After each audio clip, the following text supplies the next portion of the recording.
100 yildan keyin uzoq 2125-yilda bizni hech birimiz bu dunyoda bo'lmaymiz.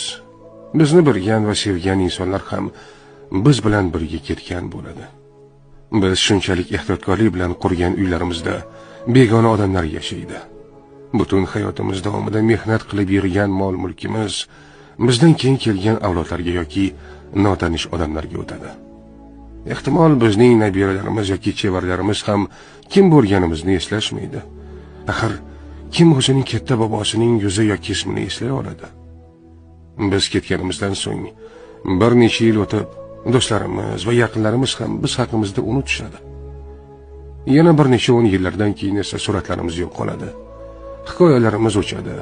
Biz qilgan har bir ish, harakat, umuman hammasi xotiralardan o'chirilib ketadi. Va oxir-oqibat bizni bilgan eng so'nggi inson ham bu dunyoni tark etganda biz hech qanday iz qoldirmagan bo'lamiz. Shunday